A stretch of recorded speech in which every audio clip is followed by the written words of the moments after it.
tinulungan mo lang at wala kang intensyong masama. Nilagay mo ako sa title, hindi naman secret na lola ko yan.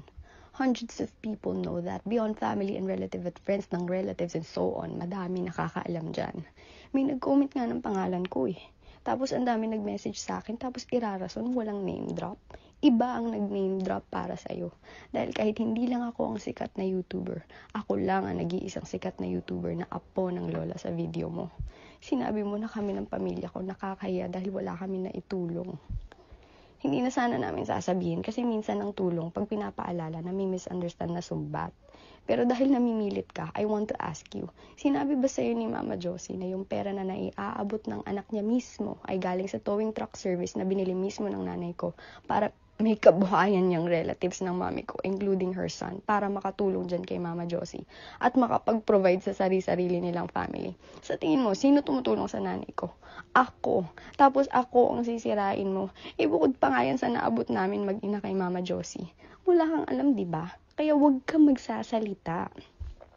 Katulad ng text ko. Yung sa pagpoprotect ako sa lola ko, minamasama mo. Inilalayo ko siya sa'yo eh. Dahil ang tingin ko, ginagamit mo siya para sa views mo. Kung gagamitin mo akong bridge, sana nag-private message ka before ka nag-post. Yung unang post mo pa lang, para malaman mo na hindi totoo ang mga sinasabi ni Mama Josie. Nagparatang ka dun eh. May pinalabas ka dun sa title mo.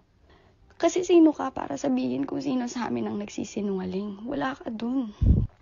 Tingin mo, sa sakit niya, paano siya nag-survive? Hindi mo question yun? Hindi sa'yo sinabi ni Mama Josie, yung anak niya, kinukup-kup siya. Pinapatira siya dun sa bahay ng anak niya. Pero ang kondisyon, hindi kasama yung lalaking yun. Kumbaga, yung anak na lang niya at yung mga apo niya ang mag-alaga sa kanya, nang hindi kasama yung lalaking yun. Hindi ko alam kung anong rason, pero ang pinili ni Mama Josie ay yung lalaking kasama niya sa video na tinatawag niyang Good Samaritan lang. Pinili ni Mama Josie ang lalaking yan kesa sa pamilya niya. Kaya sa amin, nakikitira siya sa ibang mga tita ko pa at mga kapatid niya. Pinapatira siya. Siya mag-isa. Umaalis siya tapos nanlilimos siya. Kaya sinasabing pinipili niya yan. Baka kaya ayaw ng anak niya na kasama niyan tumira yung lalaking yan dun sa kanila. Dahil nakakalaya siya pag kasama niya yung lalaking yan. Nakakalaya siya para manlimos. Kaya yung 2013 to 2019 na sinasabing walang tumutulong sa kanya, hindi totoo yan. Siguro totoo na nanlilimos siya sa mga years na yun, pero hindi dahil walang tumutulong sa kanya. Hindi mo man yun alam o alam mo, wala ka pa rin karapatang magsalita. Even before 2013, nasa Pilipinas pa lang ako, di pa kami nagmo-move sa ibang bansa. Dahil alam ko yan, dahil isa ako sa nagpapaligo dyan kay Mama Josie. Binibihisan ko yan, pinapakain ko yan. Kaya sobra kaming nasaktan. Diyan sa pinalabas mo sa video mong yan, intensyon mo man o hindi mo intensyon na palabasin na walang kwenta ang pamilya niya, yun pa rin ang lumabas. Proven yan sa comment section ng video mong yan, na walang kwenta ang pamilya niya. Alam mo sinasabi ko totoo. Kaya nga dinisable mo yung comment section mo eh. Dinidisable mo yung comment section mo.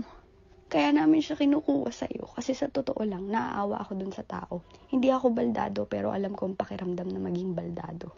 Dahil nasagasaan na ako before at akala ko hindi na ako makakalakad eh. Nakakapikon to be dependent eh. Yung nakailangan mo lagi ng tulong.